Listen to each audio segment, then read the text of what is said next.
نحمدہ و نصلی علی رسولہ الکریم فاعوذ باللہ من الشیطان الرجیم بسم اللہ الرحمن الرحیم۔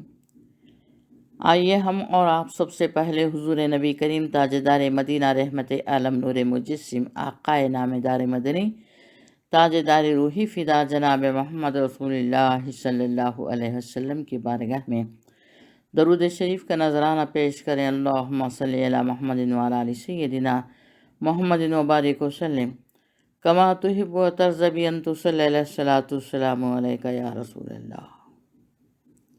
اللہ کا شکر و احسان ہے کہ اللہ تعالیٰ نے رحمت للعالمین صلی اللہ علیہ وسلم کی امت میں سے بنایا۔ آقا صلی اللہ علیہ وسلم کی رحمت تو عام ہے،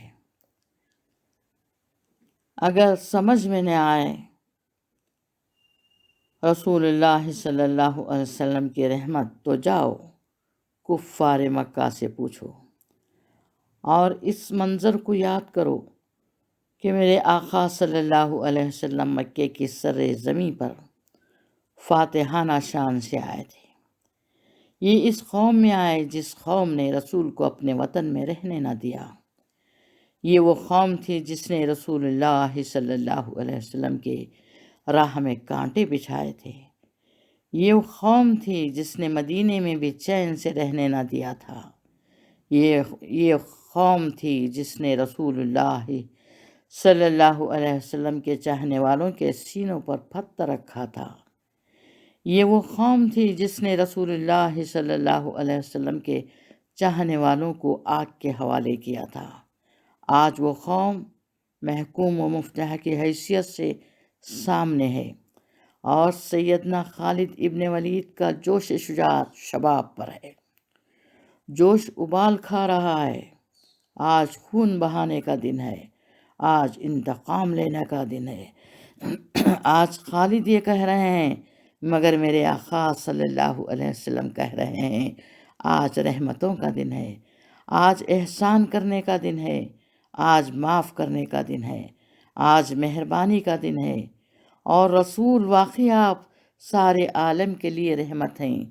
اور اے سامعین سنو، میرے رسول صلی اللہ علیہ وسلم کہتے ہیں کہ سنو، جو ابو سفیان کے گھر میں چلا جائے اس کو امان، جو ابو سفیان کے گھر میں چلا جائے اس کو امان۔ یہ حضرت ابو سفیان کون ہیں؟ یہ وہی ہیں جنہوں نے ہر غزوے میں شریک ہو کر اسلام کا مقابلہ کیا ہے۔ یہ حضرت سفیان وہی ہیں جو ایمان لانے سے پہلے رسول اللہ صلی اللہ علیہ وسلم کی دشمنی کا پورا حق ادا کر دیا۔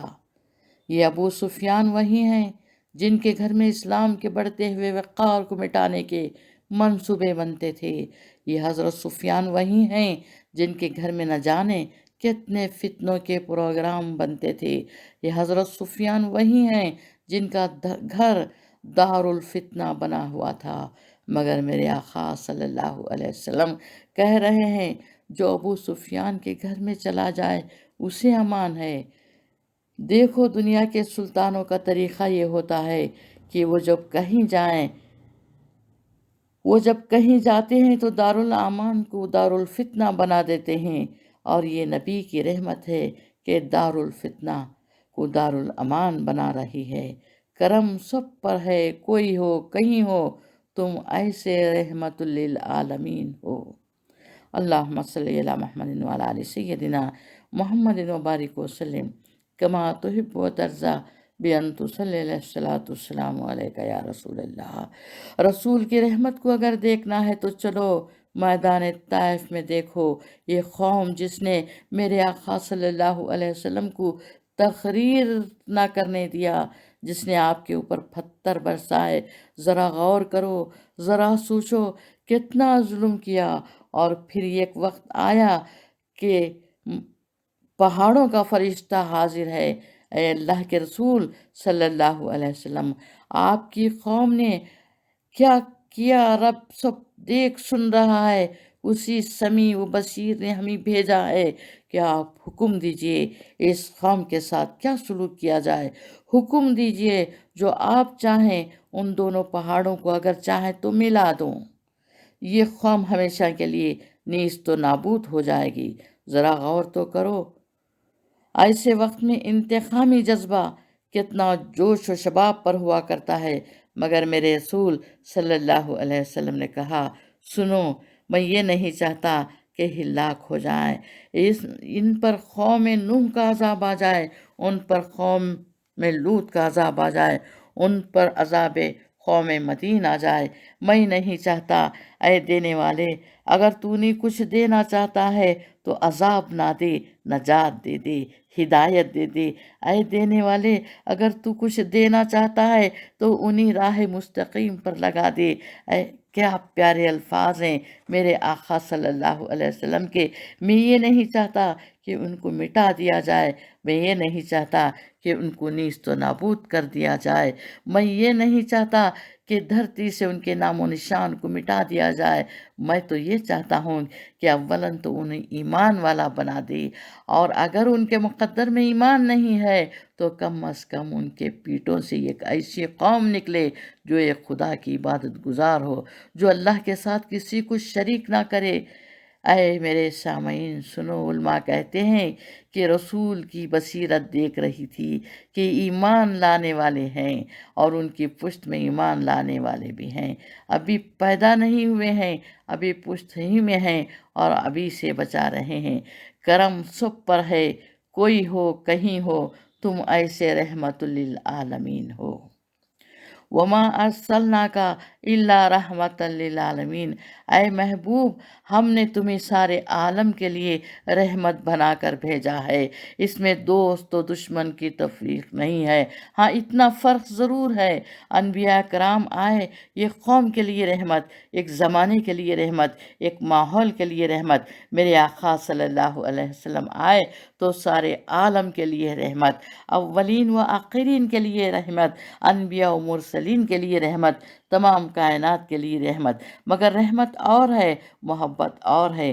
محبت کی جب بات آ گئی تو بالمومنین رؤوف الرحیم، یہ تو صرف مومنوں کا مقدر بن چکی ہے کہ رسول صلی اللہ علیہ وسلم کی محبت اگر ہوگی تو ایمان والوں سے ہوگی۔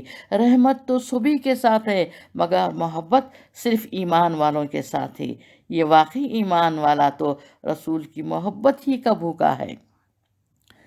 رسول کی محبت مل جائے، جنت چاہے ملے یا نہ ملے۔ صرف یہی بات نہیں ہے کہ میں صرف جوش محبت میں یہ بات کہہ رہی ہوں، بلکہ ہمیں تو یاد پڑ گیا کہ ایک صحابی رسول جن کو میرے آقا صلی اللہ علیہ وسلم نے مدینہ بھیجا تھا تبلیغ کے لیے، وہاں سے بہتر نفوس قدسیہ بارگاہ رسالت میں آئے تھے اور ایمان لے آئے رسول پر، اور پوچھا اس کا کیا اجر ملے گا، کیا صلاح ملے گا۔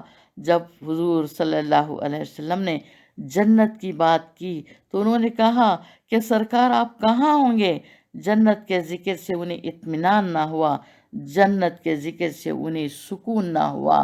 لیکن جب ان مدینے والوں نے یہ سنا کہ سرکار تو انہی کے ساتھ ہوں گے تو بس ان کو اطمینان ہو گیا، ان کو سکون ہو گیا۔ تو دیکھو جو ایمان والے ہیں وہ رسول کی محبت کے بھوکے ہیں، اور اگر ان کو یقین ہو جائے کہ جنت میں سب کچھ ہوگا، رسول نہ ہوں گے، تو ایسی جنت کو چھوڑ دیں گے۔ اب اگر رسول کی محبت بھی سب کے لیے عام کر دی جائے تو ایمان والوں کا کیا امتیاز رہے گا؟ ایمان والوں کی یہ خصوصیت کیا رہے گی؟ ایمان والے جو رسول کے چاہنے والے ہیں وہ بہرحال ممتاز رہیں گے۔ یہاں پر چلتے چلتے ایک شبہ آ گیا ہے کہ ہر نبی اپنی امت کے لیے رحمت، اور جب ایسا ہے تو پھر کیا بات ہے کہ جب میدان قیامت میں قوم انبیاء کرام کے حضور میں جائیں گی اور عرض کریں گی حضور ہمارے لیے آپ سفارش کر دیجئے، تو یہ کہیں گے میرے غیر کے پاس جاؤ۔ یہ رحمت کے خلاف بات ہوئی کہ نہیں؟ ارے کم از کم دعا تو کر ہی دینی چاہیے تھی، یہ دوسروں کے پاس کیوں بھیج رہے ہیں؟